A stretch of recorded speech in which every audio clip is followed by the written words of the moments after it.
Monarch, Legacy of Monsters, an Apple original series. The world is on fire. I decided to do something about it. On November 17th. This place, it's not ours. Believe me. The most massive event of the year arrives. If you come with me, you'll know everything, I promise. Oh my God, go! Monarch, Legacy of Monsters. Streaming November 17th, only on Apple TV+.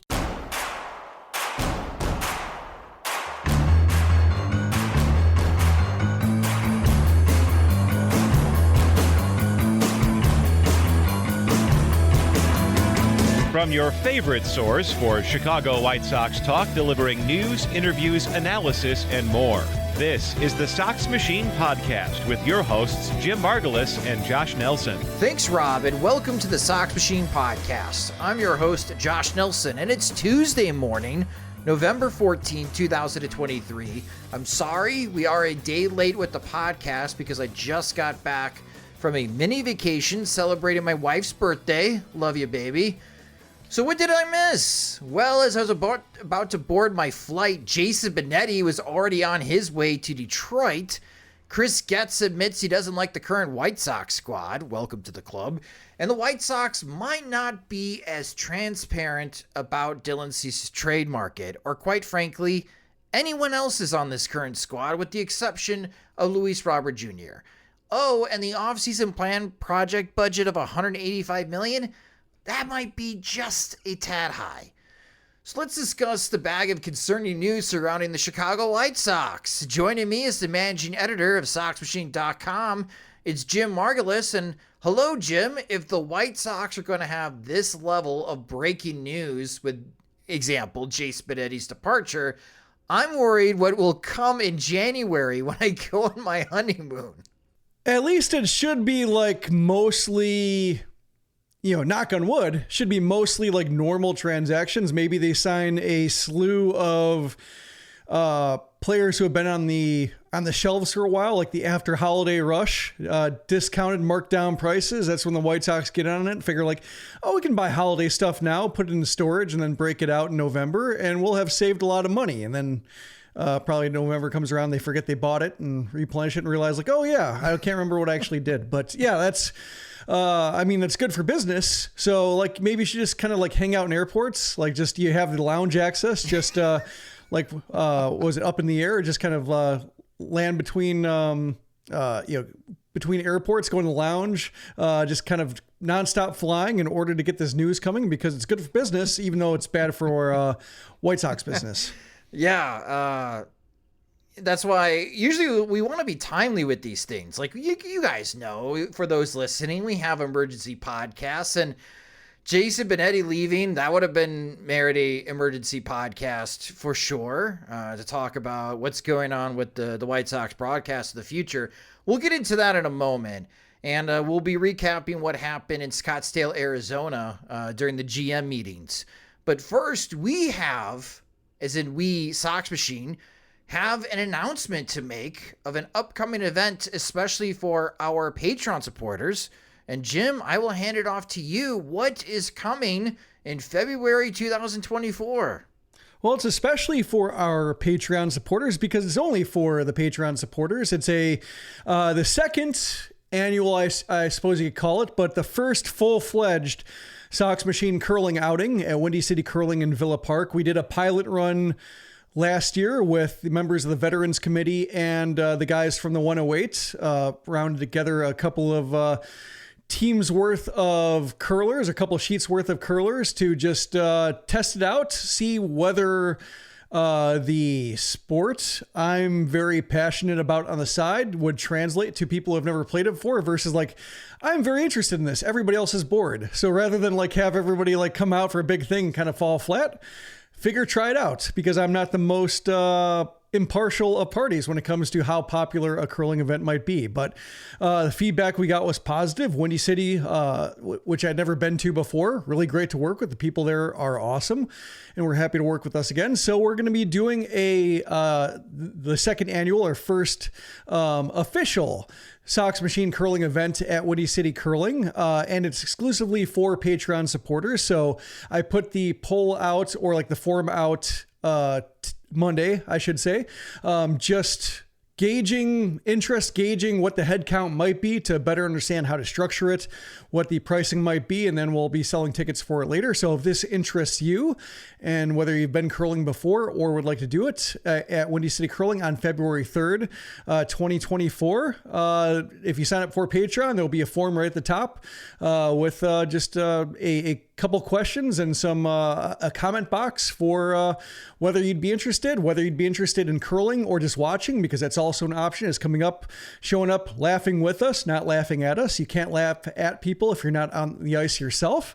And we'll hang out and kind of, I guess, have a stand-in Sox Fest, because it doesn't seem like a Sox Fest is happening, even though I haven't seen officially that the Sox are, have officially canceled it. I imagine there might be some season ticket holder events for the dwindling crowd. I mean, our Patreon numbers might they might rival the White Sox season ticket base at the pace they're going. And we have a staff of 2 versus a staff of 50 when it comes to trying to drum up interest. So yeah, who knows? But anyway, it'll be Sox Fest on ice, basically, is what we're saying. It's a blast. If you've never went curling before, I participated in April along with our Patreon VC members. I had so much fun. And again, Patreon only. And if you're listening to this and you're like, well, guys, I'm not a Patreon supporter and I'd like to participate, go to patreon.com/Sox Machine and sign up today to help support us. Monthly plans start as low as $2. And that's how you can get involved. And then you can join us in February for the Sox Machine curling event. I'm really excited. And to Jim's point, and for those that are Patreon members, you know that we had our town hall meeting last week. And for Patreon members, that's exclusive content. You could watch the town hall presentation in case you missed it. We're going to try to do more not curling. Well, yes, we would love to do more curling events. Sure. We're going to try to do more community events during the off season in the upcoming 2024 season.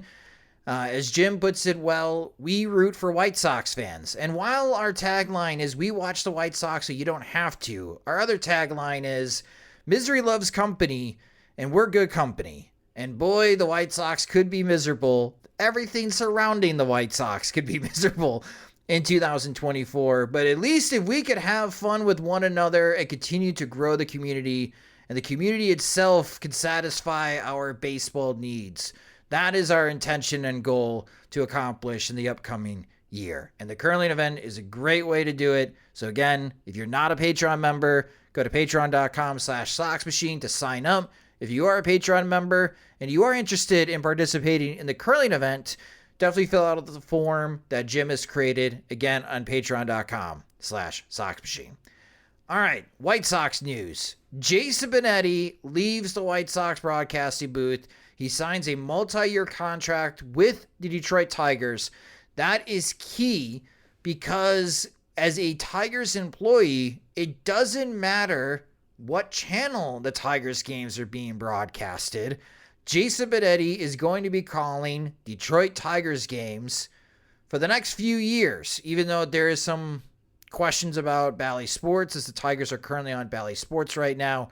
We'll see what the television future is, but Jason Benetti's future, at least calling baseball games, is secure with this multi-year contract with the Detroit Tigers. And who did the White Sox play on opening day?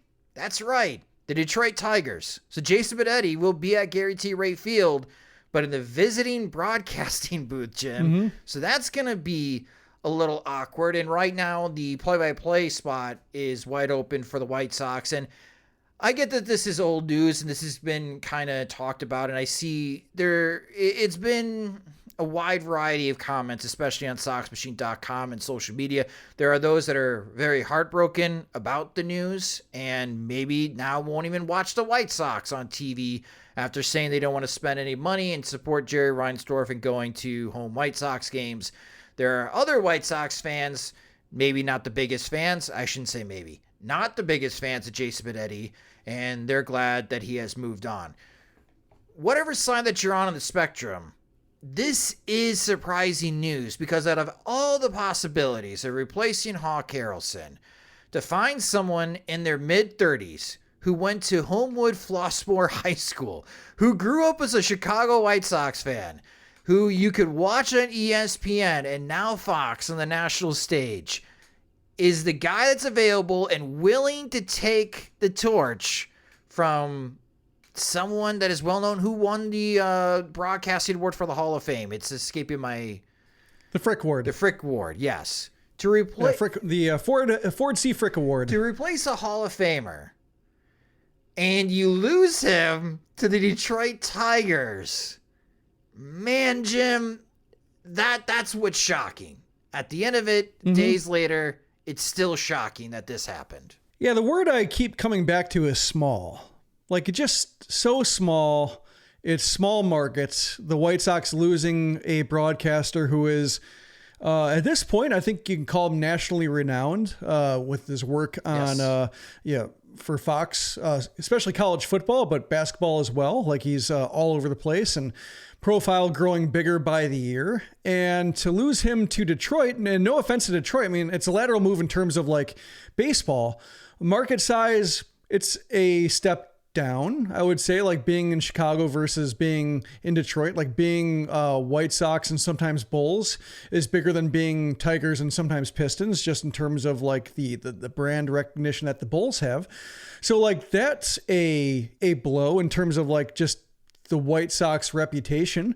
And then you just have like Brooks Boyer trying to spin it, saying like, you know, he has to advance his career. And like, when you look at the terms, like it's a multi-year deal, and it seemed like the White Sox weren't interested in a multi-year deal, and they have their own broadcast future up in the air after the season. The NBC Sports Chicago deal expires. And so like, even if like Benetti is an employee of the White Sox, like they might have a different budget for what they want to allocate for, broadcasts going forward, and when they understand like where exactly their games are going to be. So maybe that's part of why they didn't want to hammer out a new deal for such an uncertain economic future. But you have that. And then you have like the talk last year about like how, you know, he missed too much time, and he needs to be a White Sox first, or they need to know he's going to be there. And then like he goes to the Tigers and he's missing the same amount of games. Like with the White Sox, John Greenberg's story phrased it as 35 games max.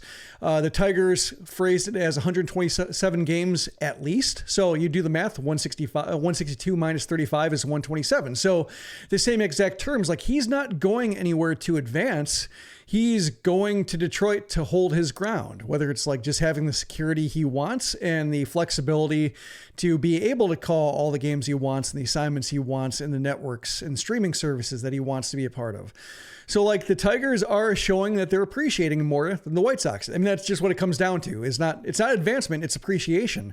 So like, there are some people who don't appreciate Benetti on the same level, and it's a matter of taste. Like I can understand that, some people might not have liked his jokiness, or whether he was, more standard / generic compared to Hawk Harrelson, which, of course, obviously. And, my only counterpoint to that is just like, you're not going back to Hawk. Like it's going to be Syracuse or college trained broadcasters from here on out. And it's just a matter of finding the right guy with the right tone, or right person, I should say, with the right tone, who fits the team at the time and can balance politics with delivering accurate information that, hits fans' ears the correct way.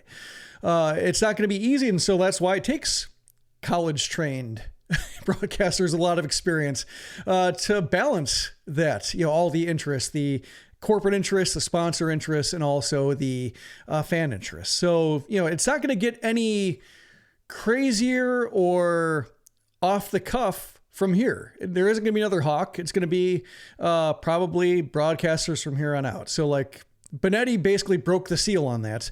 after the White Sox avoided it for, decades with Hawk there, and Ed Farmer on the play-by-play calls for the radio, and probably going to be standard for him from here on out. So I think the complaints for Benetti, at least some of them, are going to be replicated for every single broadcaster who comes down the line from here on out. I don't see the gain here, aside from like the White Sox not liking him or being irked because his profile was too big, or he looked, his eye, he just eyed too many jobs outside of the White Sox, and because the White Sox are very sensitive as an organization and oddly egotistical for how little they've accomplished, it seems. Like it wasn't something they wanted to abide. So that's, I think, the issue. I mean, I guess the good news is, one, Benetti gets appreciated because like he's too young to get like hemmed in by his hometown pressures and, the dream job that was his dream job as a kid. Like, if you're in your 30s or in your early 40s and you still have like 15, 20, 25, 30 years of broadcasting ahead of you, maybe even longer, like you can't sell out or sell yourself out or sell yourself short or cut off avenues to doing assignments you really want to do because like you feel pressured to stick with the job you thought you wanted forever. It's better, in his position, taking jobs that feel like you're being compensated fairly, whether it's compensated in terms of money or perks or just security, whatever he wants. And so like he had leverage. The White Sox don't have many employees who have leverage or would could drum up interest from outside organizations. Like the people who are with the White Sox tend to be there forever. When you look at it that way, just like the White Sox, to my sense of it is like the White Sox, just part of the reason they're mediocre is because they don't inspire excellence from any position they've hired. Like they don't, like nobody has interest in their employees. They don't have to work to retain anybody they've hired. And so like, you just get this like, well, Jerry Reinsdorf's loyal because nobody wants to leave him. Like it's not Jerry Reinsdorf's loyal because he rolls out the red carpet for his best employees and makes sure that every need of theirs is taken care of. Like he does the minimum, like he pays their pensions and such, like he does some decent things, but otherwise it's just like he doesn't let people go. Like he didn't let Kenny Williams for the Blue Jays job. If you believe sources that might be Rick Hahn sources, like Jerry Reinsdorf didn't let him resign. He didn't let Robin Ventura resign. Like just he likes to get his grips on people, not let them go.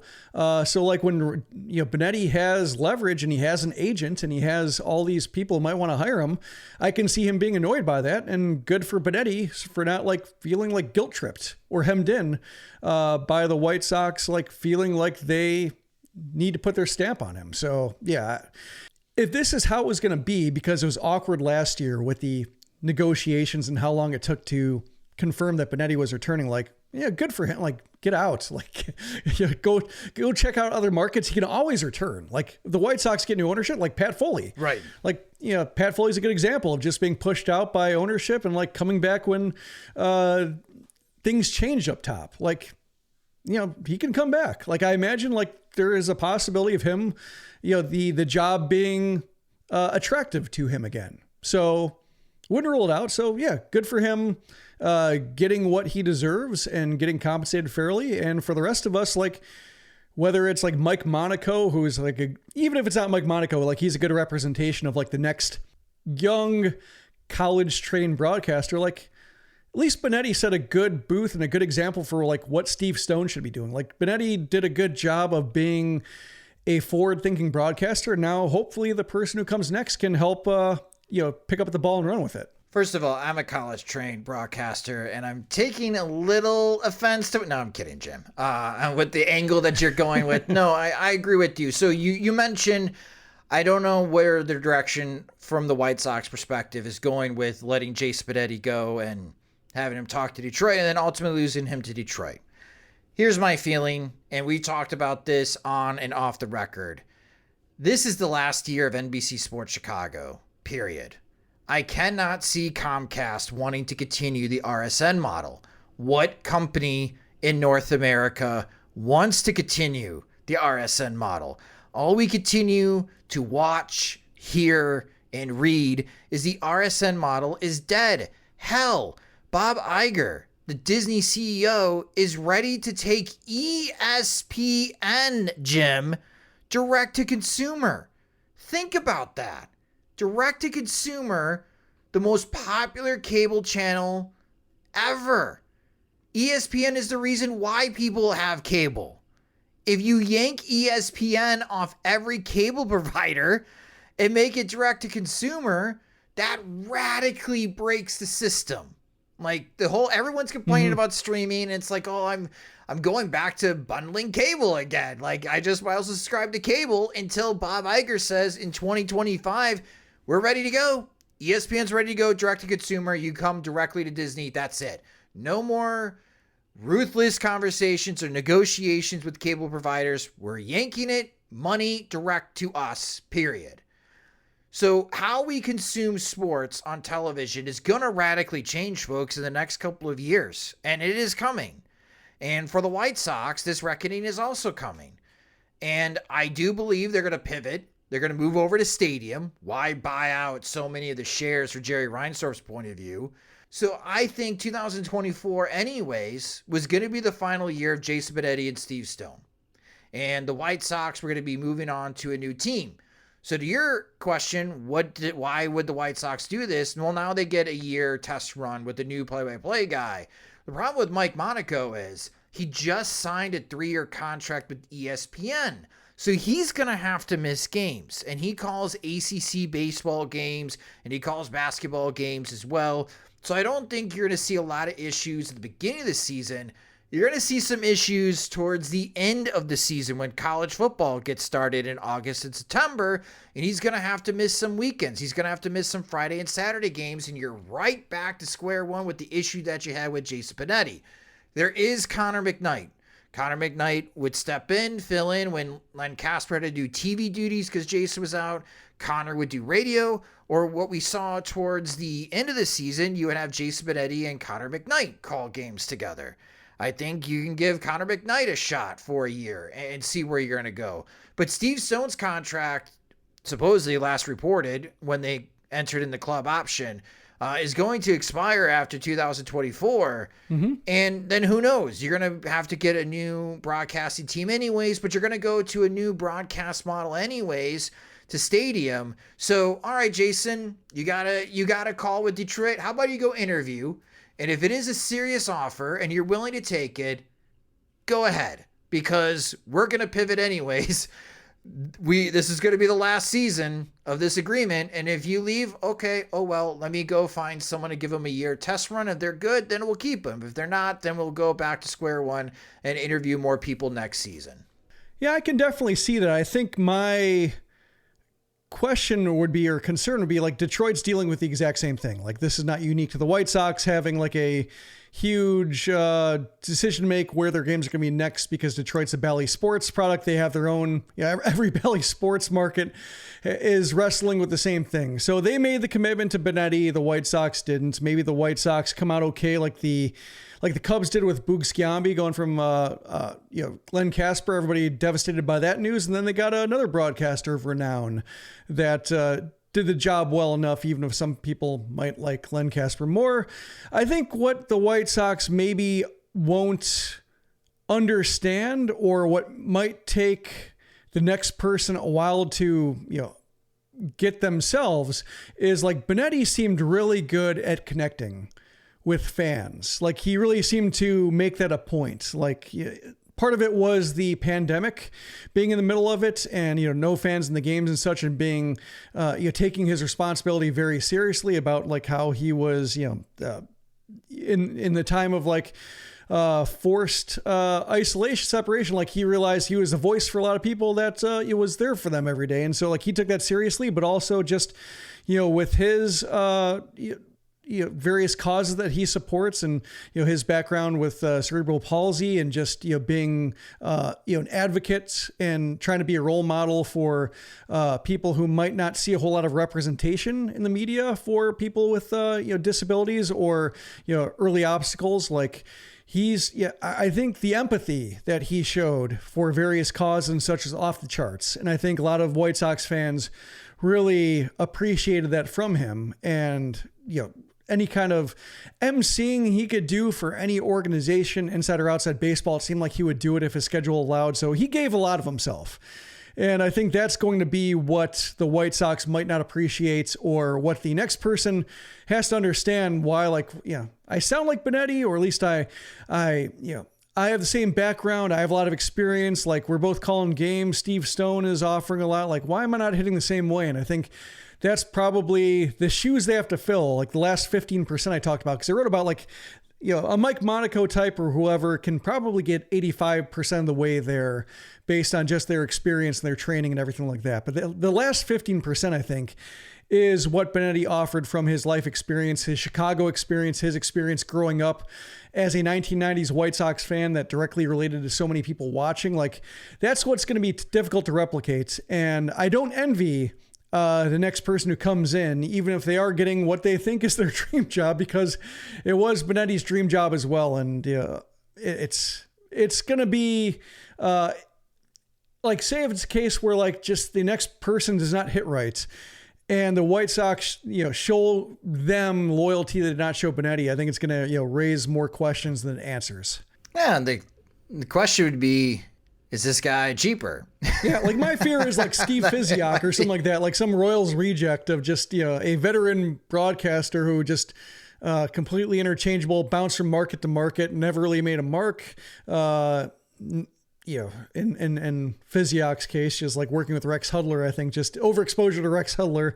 I think, he lost some brain cells along the way, but like, it's a case of just, if they bring in somebody like him to replace Benetti, I think that's when you see like I don't think you could call it like torches and pitchforks, because that would take more caring than White Sox fans, I think, will summon. I think you'll just see like sheer apathy set in. Like, you're already seeing it with the TV ratings, with the attendance dropping, with season tickets probably, cratering.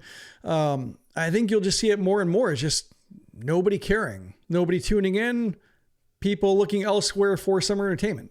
So when I was on the flight to Florida, I watched the Netflix documentary about Mike Veeck and the Veeck family, Saint of Second Chances. And it was so good for the baseball soul to watch that. And we'll dedicate a podcast episode to that. I will get that organized, because as White Sox fans, everyone should watch this documentary, especially for those that grew up in the 1970s. That remember his dad, Bill, owning the White Sox. You will cherish this documentary. You will laugh. You will appreciate what this documentary accomplishes about the art of hustling and making baseball games fun for fans. When it comes to Brooks Boyer, there's been a lot of, let's call it, feedback to Brooks. And I did tweet out, when are the White Sox going to overhaul their marketing staff, much like they did with baseball operations? And the story that I will share is that many moons ago, I went to like a marketing conference in Chicago, and the chief marketing officer for Progressive Insurance, the guy who came up with Flo, right? And we have seen the actor Flo, and now it's like a whole thing. There's many people who play different characters. It's TV commercials, Jim. But that's how he spun It's the Floniverse. Yeah, it's the Flo universe. Everyone's got a universe now. And how he came up with it and how much he hated it, because it just tied his hands to his character. Like, I want to be creative, but I can't go back now because she's a huge hit and we got to stick with it. And they continue to stick with it a decade later. But the point he made is that no matter what you do as a marketer, you have to fire yourself every 18 months. And the question you have to ask, if you're in a position of marketing a brand or company or whatever, am I doing a good job? Am I reaching out and getting new customers? Am I making the existing customers happier that they are a customer of whatever brand that I'm doing? Because in 18 months, if the numbers don't show it, then you got to fire yourself and you got to go land another marketing gig because something's just not right. And when it comes to the Chicago White Sox, everything is stale. Everything is stale, much like their pretzel buns in the stadium with their sausages. They need a brand refresh. They need new messaging. With the team in transition, it gives you that opportunity. You don't have Tim Anderson anymore. You don't have Liam Hendricks. Hell, you don't have Jason Benetti. So you hopefully you have something, but you don't have Sox Fest. So you don't have this large event that could generate fake enthusiasm for the upcoming season. I don't know how you're going to promote spring training and try to convince White Sox fans to come down to Arizona other than, hey, it's warm and Chicago is cold. No idea how you're going to generate enthusiasm because on opening day for Major League Baseball, you're at home. I don't know how he's going to do that. And this really does land on Brooks Boyer's shoulders, and he's been in this job, in this role since 2004, coming over the Chicago Bulls. And I see him at Food Day. I'm sure we're going to have this conversation in March during Food Day. He's like, I heard what you said about me, Josh. He's a big fan from the 108 guys, especially My Sox Summer. And all I would tell him is, what new ideas you got, man? Because in 2017, I thought he hit a home run when that team was rebuilding. The Kraft Cave, that was huge. That was huge. And the focus on improving ballpark food and making that transition. Those were home runs. Goose Island was a home run. And I thought they did the best job they could during COVID and going to 2021 when the team was exciting. But man, the last couple of years has been bad for White Sox marketing. You're not attracting new customers, and your existing customers are really upset with you. So Brooks Boyer, as someone who's in that chief marketing officer role, was talking to the guy from Progressive Insurance and asking himself, why should I continue to keep my job? I don't think anyone has a good reason in White Sox marketing to keep their job. And honestly, I think they could use a whole new crew. Maybe you hire an outside company, which the White Sox stopped doing years ago. They hold everything internally when it comes to advertising and marketing as far as the ball club. Yeah, they need a lot of help. So this Jason Benetti leaving, I think eventually was going to leave.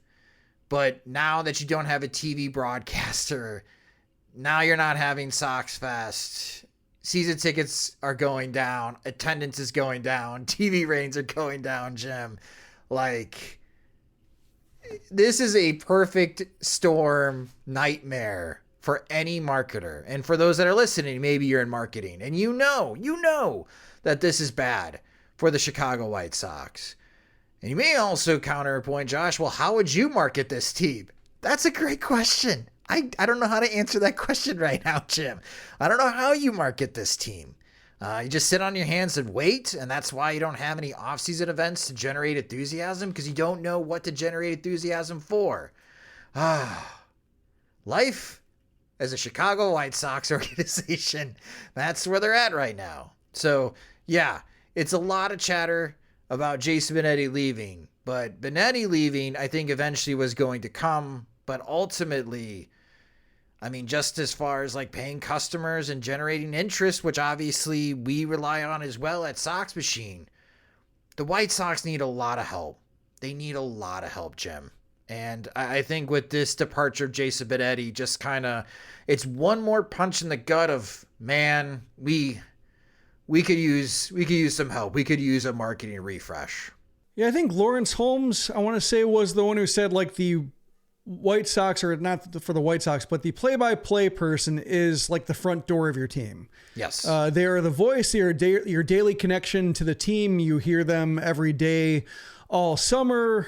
They keep you apprised on what's going around the league. Yeah, they're your primary source of information and connection to the team. So to be without that, to be under construction with the broadcast booth while everything else is in flames, there's just nowhere. There's nothing comfortable right now for the White Sox. There's nothing they know aside from like the logo. And, you know, we've talked about this before, like just, you know, marketing is tough, but marketing is also easy because like the logo's set. The logo's a hit. Yeah. It's recognized outside of baseball. Like you don't have to do a thing to how you look. And like, that's a huge elements. Like some teams wrestle with their uniforms and hats every year and try to add tweaks or change it up and trying to find that like winning combination that'll stick with them for at least like 5 to 10 years. Like the White Sox have been going on for 30 years now and still like not no reason to try tweaking it at this point. Like have alternates and whatever, but like it's not fading in popularity at all among just kind of like the streetwear stores. Because like I tell people, if you go to Europe or you go to Asia, it's like you see Yankees caps, you see Dodgers caps, you see White Sox caps. And that's it. Like those are the big three. And like, so the White Sox don't have to do a thing with how they look. It's just a matter of like how, what they are and how they present themselves. And like, those are significant things, but like, it's only 2 items versus 3. And some teams have to deal with all 3. So whoever's marketing the team gets a head start and they're just kind of pissing it away. Yep. Even at Disney World, try to strike up a conversation with a guy wearing a White Sox cap. Not a Sox fan, just likes the cap. Hey, it sells. The logo and the look definitely sells. Yeah, I've learned. For those that are in White Sox marketing that are not named Brooks Boyer, if you want to share additional details with us, we are all ears at Sox Machine. Hell, all White Sox fans are all ears, and what exactly the organization's going to do to generate enthusiasm. But again, the White Sox will have a new TV broadcaster. We'll let you guys know when it will be, but expect some type of transition how we consume the White Sox, at least from a television perspective, in the very, very near future. Jim and I are going to take a quick break. When we come back, we'll talk about the GM meetings and how everyone got the norovirus. Luis Robert, not available to trade, but everybody else is. What is a realistic payroll number for the Chicago White Sox? And Tim Anderson to Anaheim? Coming up next on the Sox Machine podcast. There's no I in team, but there is one in Indeed, and that's the hiring platform that you need to build yours. When you're hiring, you need Indeed. Instead of spending hours on multiple job sites searching for candidates with the right skills, Indeed's a powerful hiring platform that can help you do it all. One of the things I love about Indeed is that it makes hiring all in one place so easy because Indeed does the hard work for you. They show you the candidates whose resumes on Indeed fit your description immediately after you post so you can hire faster. Join more than 3 million businesses worldwide that use Indeed to hire great talent fast. Start hiring now with a $75 sponsored job credit to upgrade your job post at Indeed.com/Blue Wire Sports. Offer good for a limited time. Claim your $75 credit now at Indeed.com/Blue Wire Sports. That's Indeed.com/Blue Wire Sports, and support the show by saying that you heard it on this podcast. Indeed.com/Blue Wire Sports. Terms and conditions apply. Need to hire? You need Indeed. Welcome back to the Sox Machine podcast. All right, the general manager meeting served a great reminder. If you are going to the bathroom or handling kids, make sure to wash your hands. Because according to multiple reporters attending the general manager meetings in Scottsdale, Arizona, every team in Major League Baseball in their front office is dealing with someone that is suffering from the norovirus. And again, just wash your hands. If you're going to the bathroom, just wash your hands. Like, this is a nightmare scenario. And Jim, I know I'm going to be coming down to Nashville to you for the winter meetings. When I was in San Diego for the winter meetings, December of 2019, keep that in mind, the cold was rampant. I had that horrible head cold. You could tell by just listening to the podcast I was doing. Jim Callis had a terrible cold. Like, the cold spread wild at the hotel. Everybody had COVID, and we didn't even know about it until a couple months later when COVID was a thing in the United States.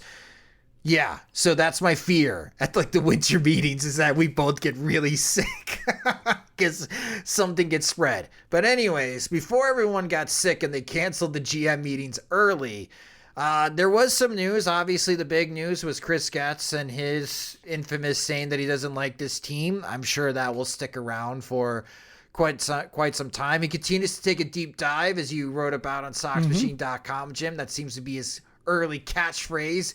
diving deeper into the Earth's core until we figure out what's causing problems for the White Sox. But when it comes to the trade market, everyone is available, it sounds like, with the exception of Luis Robert Jr. Now, we already had the discussion about Dylan Cease's trade market, and we don't think Dylan Cease is going to get traded this offseason. I still believe he's going to be the opening day starter. He may not be all that available until the trade deadline. However, Jim, I'm seeing what's coming out of Cincinnati, and they're entertaining the idea of dangling Jonathan India out. And they might DFA Nick Senzel. They have a lot of young talent, but they need a frontline starter, but they don't know if they're going to be willing to spend the cash to get one of the frontline starters. And the gears are just turning in my head. Like, when we had the discussion a couple podcasts ago, I was 95% sure that Dylan Cease is going to be the opening day starter for the White Sox. I'm down to 70% now. Only because when Chris Getz is speaking about the short-term outlook for the White Sox, I don't think he's selling a contending team. Like, has he said anything to suggest that they're going to be contending other than the American League Central is going to be weak? Which, to his point, the Minnesota Twins, poor Twins fans, hey, we won a playoff series, and your reward is we're going to cut payroll. American League Attendance Central is up, ratings are up, yeah, and cutting payroll. We're gonna cut $15-20 million off the payroll. What an FU to the fans. So to Chris Getz's point, anyone in the American League Central technically can be contending because this division is disarray. But I don't really think he's selling that. I think he's trying to sell a vision of right now what we're focusing on is building mid to long-term success for the White Sox, which we all heard that again. So now I'm wondering if Dylan Cease can be had or other pieces of the Chicago White Sox can be had, again, with the exception of Luis Robert Jr. Are you buying that? Are you buying that maybe the White Sox will be more active on the trade front than expected?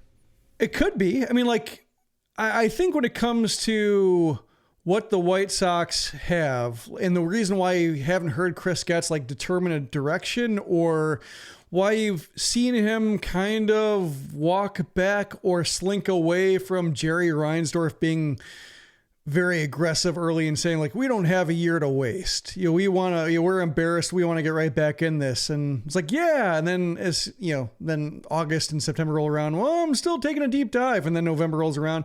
Oh, I got to take a deep dive. Like I think it's what he uses when he buys time, when he doesn't know what to say.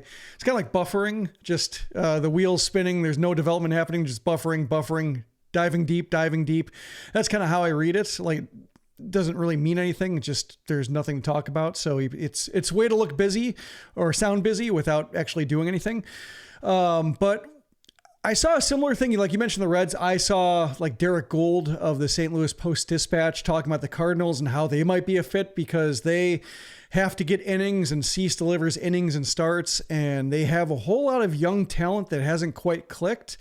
They have, Tyler O'Neill and Dylan Carlson and Jordan Walker and Nolan Gorman, like a whole bunch of pieces who might be better than they've shown and have some athleticism and hit lefty, but aren't quite doing it for them.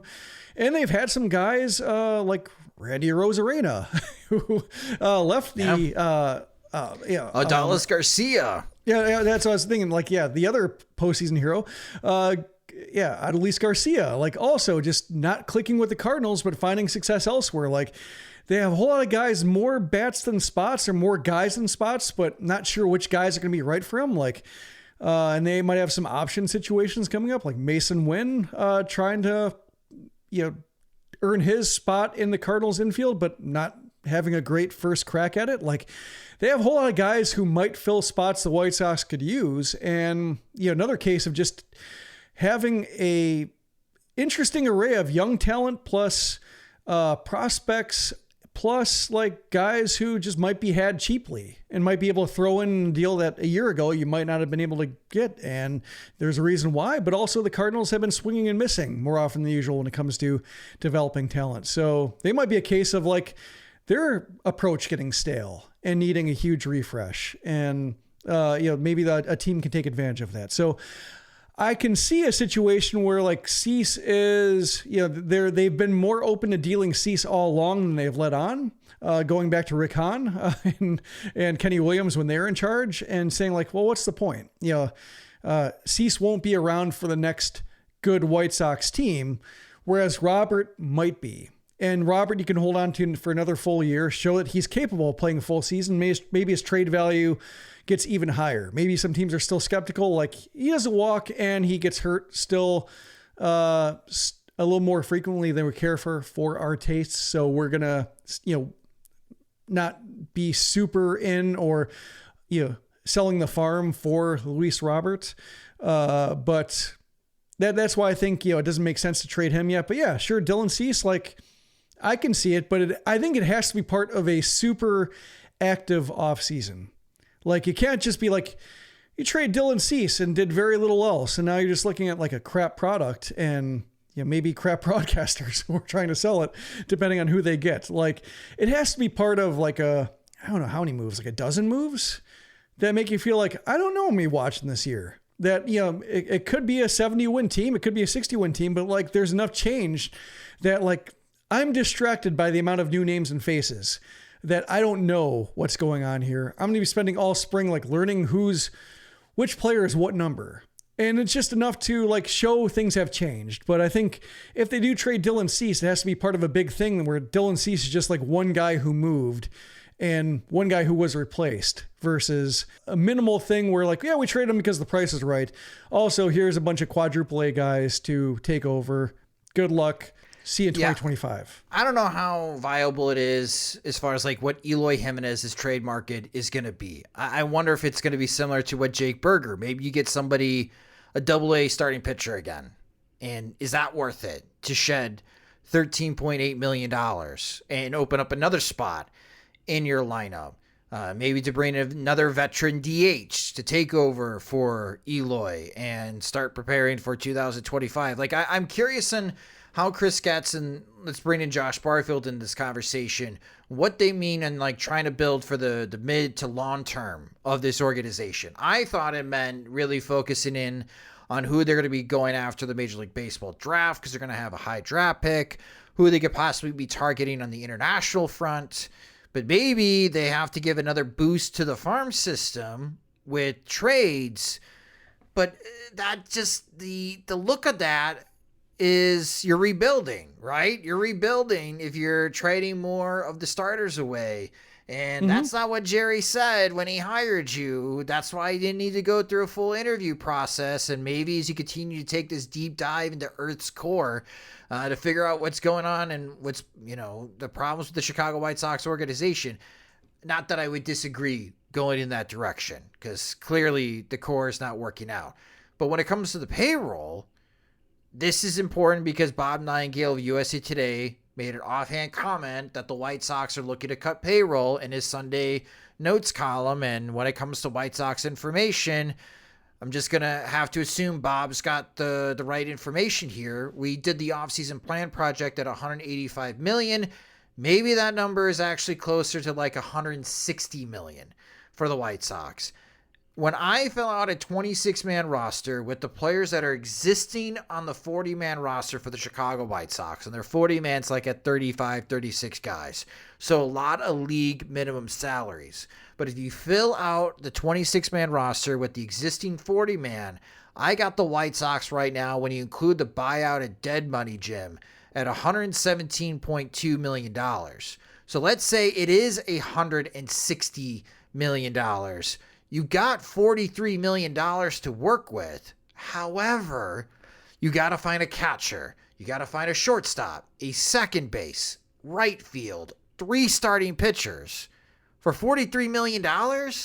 Not a chance. Not a chance. So this goes back to with Dylan Cease.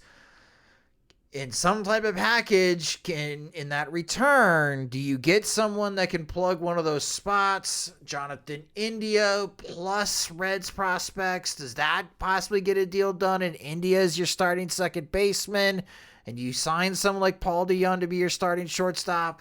Boom, you have your middle infield at least to start the season until Colson Montgomery's ready to go. all right, Brian Bannister, bring me your list. Who do you like on the starting pitching front? And see how close you get. Can you fill out the rest of the roster on $40 million? Not a very fun offseason plan project to work with that little amount of money. Mm-hmm. But now I'm wondering, is this going to be the robbing Peter to pay Paul type of offseason? And more, that's the type of shuffling it's going to be. It's going to feel like Kenny Williams in the early days, Jim. Just yeah. And those types of trades. I mean, like the offseason plan project was interesting because like I set the payroll at $185 million partially to put, like taking Jerry Reinsdorf at his word, which of course he shouldn't do, but just, he spoke on the record, talked about like, sure, may as well put that to use. But also because like even at $185 million, it's tough to build a team to take all that seriously. Yes. So like a lot of people who are filling out the project decided to take a step back anyway and say like, I'm going to try to reset the payroll best I can, trade Dylan Cease for what I can, trade even Luis Robert for what you can. Like just really just scrub this era of White Sox baseball, the remnants of it, try to clean the stains out and start anew. And like, it's a very real, logical path to follow. So I don't begrudge Chris Getz for taking that path. I think it's just more a matter of like, you can begrudge Chris Getz being the one to do it because he was hired without an interview process. And, I think White Sox fans are stuck because like, you don't want to be mad all the time. Like no baseball fan wants, maybe a few want to be pissed, but like largely speaking, like people want to treat baseball as a pleasant diversion and give the front office the benefit of the doubt and have optimism like that. There might be a surprise this year. And even if it doesn't result in like a postseason run, it's just like, I was entertained this summer. Like I always think of like the 2019 White Sox as being like perfectly entertaining for low expectations. Just, the effort they was there. They were fun bad. Yeah, they're fun bad. And they tried their best. They're just shorthanded. But at the end of the year, you could see like signs of things clicking. And, that's, I think, kind of what fans want at a bare minimum is like, even if they know the team's not going to be good, like effort, competence, upside that they can buy into for the following year. So like Chris Getz, inheriting a lot of baggage because he had his own baggage from his previous job. Like, fans don't want to have to hold it against them, but also fans have to look out for themselves in terms of like, is this a good way to spend my summer? Is this, do I feel stupid if I'm optimistic about Chris Getz or try to be? And then he was part of the failing White Sox venture all along for that reason. There's an element of self-preservation involved of just not getting burned or not having your time wasted because time's a resource. And like, I get it. So like, that's kind of what I'm wrestling with in terms of covering this team is just, being open-minded about Chris Getz being different and like the Brian Bannister difference. Like I'll point to that as far as like, that's a new guy who you go to try to solve pitching holes. So like, it's not Rick Hahn trying to jump the market on a 1-year deal. It's Chris Getz running pitchers past Brian Bannister and hopefully making a wise selection. So there's a case of having benefit of the doubt. Offensively, not really seeing that, not really seeing a case of why to trust hitters they bring in. So it's unfortunate the way Jerry Reinsdorf runs things, but there is a case of for like steps back being valuable or being like correctly chosen, carefully thought out, like a curated selection of contracts on the books. But Chris Getz will have to prove it because like he doesn't have as much benefit of the doubt as you'd give a new guy because he's not a new guy. And then there is non-White Sox news, but old friend Tim Anderson and his free agent market. Early rumor is that the Los Angeles Angels are seriously interested in Tim Anderson and moving him over to second base. And I think this is a great idea, especially after the hiring of Ron Washington as the new manager of the Los Angeles Angels. If you recall the conversations that we had even before Tony La Russa was hired, when the White Sox were moving on from Rick Renteria and we were sharing names, and Joe Espada, who officially became the Houston Astros manager, Eventually, I think everybody knew that was going to happen, even though I would have loved him to manage the Chicago White Sox. My plan B for the White Sox was Ron Washington, as Washington did a phenomenal job coaching up Marcus Semien, and look what has happened to Marcus Semien and the type of player that he's become. He won't win American League MVP this year, but he's in the top 3, and he's earning a lot of money thanks to working with Ron Washington. And out of all the coaches in Major League Baseball, if there's anyone that I am confident can help Tim Anderson turn around, it's Ron Washington. So I think this is a good pairing. And with Wash taking the job in Anaheim, if I were advising Tim Anderson, I would take a 1-year deal with the Angels, take the coaching seriously from Wash, and watch him have the type of bounce back season that everyone's going to point to. Be like, how come the White Sox didn't keep him? See, the White Sox should have kept him. And my counter to that will be, already, I'm going to get ahead of this. Even if the White Sox kept him, I'm not confident Tim Anderson would have bounced back with the White Sox, just because they don't have the coaching infrastructure in place to get through to Tim Anderson, because they don't have Ron Washington. If Anderson signs with the Angels and he bounces back, maybe becomes an all-star second baseman, thanks to the coaching of Ron Washington, that's on Tim Anderson and Ron Washington working together. And maybe that's on Jerry Reinsdorf getting in the way of the hiring process. And perhaps that's who the White Sox should have hired after they fired Rick Renteria. But alas, I digress. I think this is a good idea for Tim Anderson to go to Anaheim. What do you think about this particular rumor, Jim? It brings to mind, Marcus Semien going to Oakland and like being a shortstop that he wouldn't have been with the White Sox because he got a lot of hands-on coaching from Ron Washington when Washington was a coach in Oakland system. And I think my question in terms of like whether the same thing can happen to Anderson is, now that Washington is a manager versus a coach, does he have the time to devote that kind of hands-on instruction to one player? Or is his attention, does it have to be directed more towards the 26-man roster?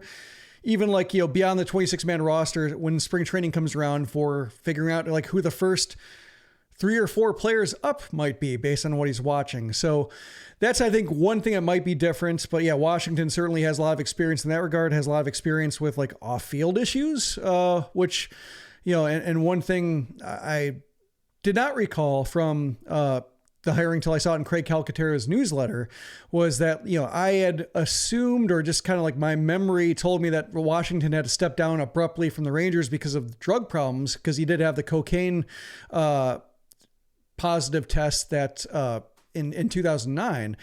But turns out like he resigned suddenly because of, and it's speculation, or at least it was like allegations that just kind of lingered there, and he walked away from the job, and so it wasn't really followed up upon, but they were sexual assault allegations. So like the fact that Washington is back with Anaheim, I'm curious whether that's going to come back up, and whether it's gonna be like, hey, what actually happened with why did you leave the Texas job? Because I mean, like, he's done wonders to maximize his visibility. Like he has a lot of goodwill in the game, has a lot of, he has a great reputation. He's been a positive influence for a lot of players' careers. So he's done, wonders in that regard. But, I forgot myself that that actually was a reason why, at least the speculation was, and the Rangers did not shoot it down. I was looking at the quote. He said, "While we don't want to touch on any of the specifics," John Daniels told USA Today, "Ron has given us permission to say that this is not drug related." So like, yeah, for better or for worse, like Washington can relate to off-field stuff. Washington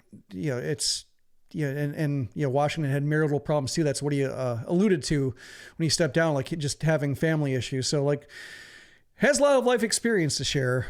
Hopefully it's a case of just, that the allegations aren't completely correct and just, more run-of-the-mill stuff. But yeah, I was a fan of the idea of the White Sox hiring Washington because of his ability to be a leader and a personality and really be a player's manager, but also hold players to a higher standard. And I forgot entirely about that. So I guess we'll see whether that's, water under the bridge or whether that comes back. But I forgot about that entirely myself until I saw it in Craig Calcaterra's newsletter.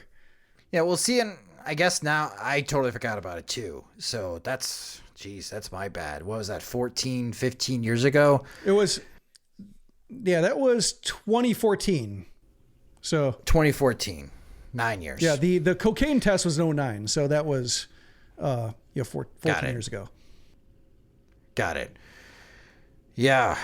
We'll see how it goes in Anaheim, but at least on the field, I think this is a good pairing. And to your point, like, does he have enough time?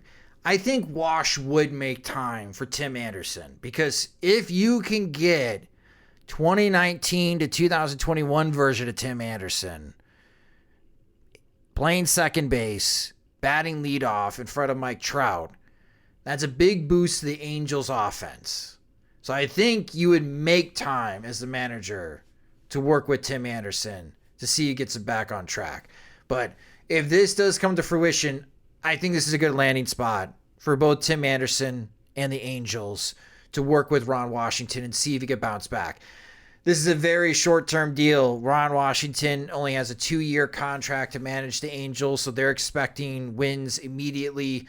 I think Tim Anderson's probably he's not going to get a long-term offer. So if he gets just a 1-year contract, it might be the perfect fit here for Tim Anderson to try to bounce back. But I think that would be a good direction. And with that said, we covered a lot of bases here in this episode of the Sox Machine podcast, and that will conclude this episode of the podcast. Later this week, we usually live stream Thursday nights, and we are planning to do so.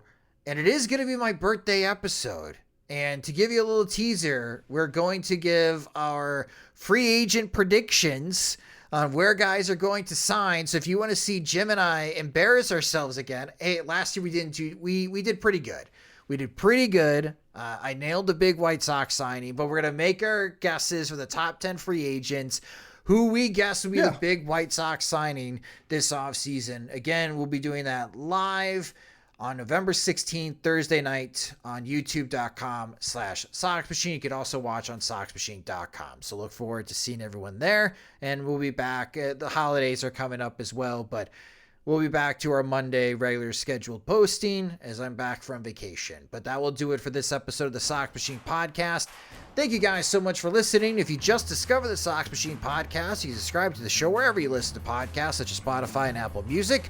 We also upload the podcast episodes into our YouTube channel, as I just mentioned, so you can watch us at youtube.com/Sox Machine. Please subscribe to our YouTube channel. It helps us out a great deal. You can follow us on social media. We're everywhere.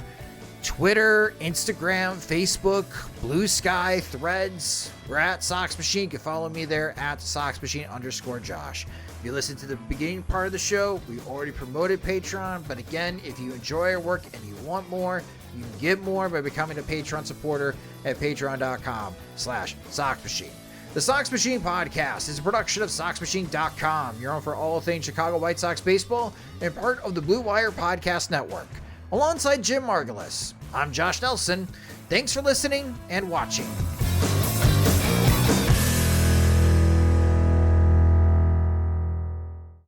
Monarch, Legacy of Monsters, an Apple original series. The world is on fire. I decided to do something about it. On November 17th. This place, it's not ours. Believe me. The most massive event of the year arrives. If you come with me, you'll know everything, I promise. Oh my God, go! Monarch, Legacy of Monsters. Streaming November 17th, only on Apple TV+.